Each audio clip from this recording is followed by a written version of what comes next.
මිය පරලෝ ගියපු තමන්ගේ ආදරණීය ඥාතියා හිතවතා දැක ගන්නවත් නැතුව එහෙම වැළපෙන මිනිස්සු.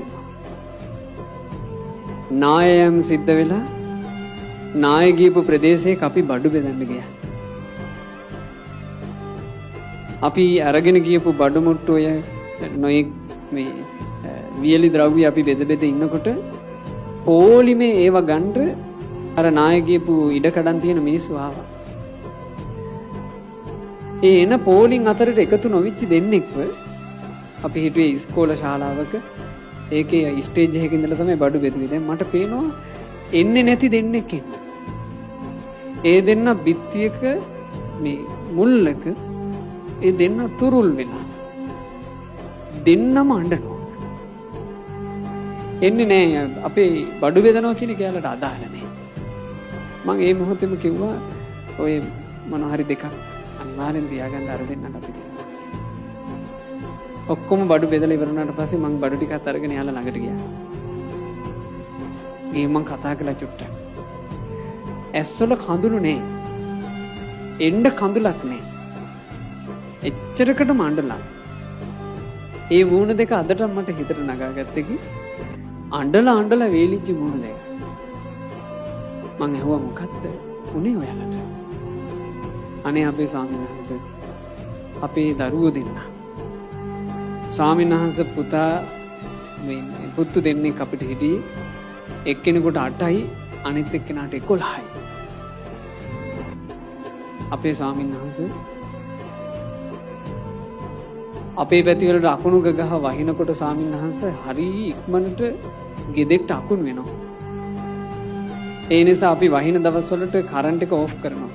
නාය ගියපු දවසේත් ස්වාමීන් වහන්සේ හොඳටම වැස්සා.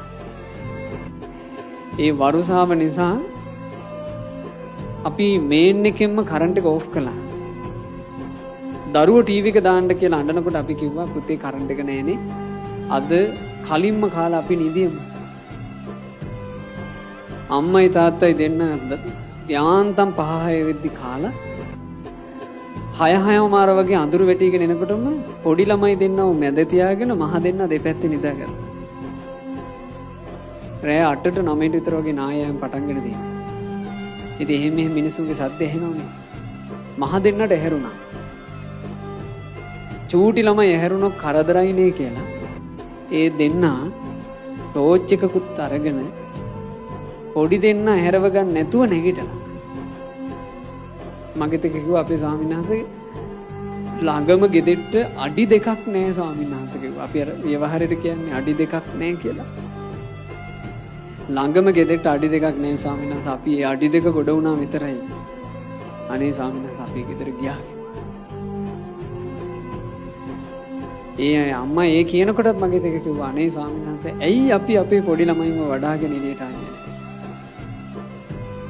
මොකද්ද වෙන්නේ කියලා චුට්ටක් බලලා ආපහු ගෙදරට යන්න වෙන්නේ.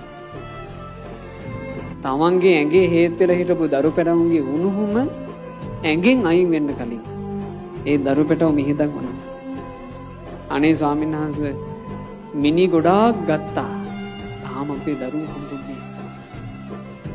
ස්වාමීන් වහන්සේ කොහොම හරි අපිට අපේ දරු දෙන්නම හොයලා දෙන්න කියන්නේ. මේක පුදුම සසරක් විදිහට.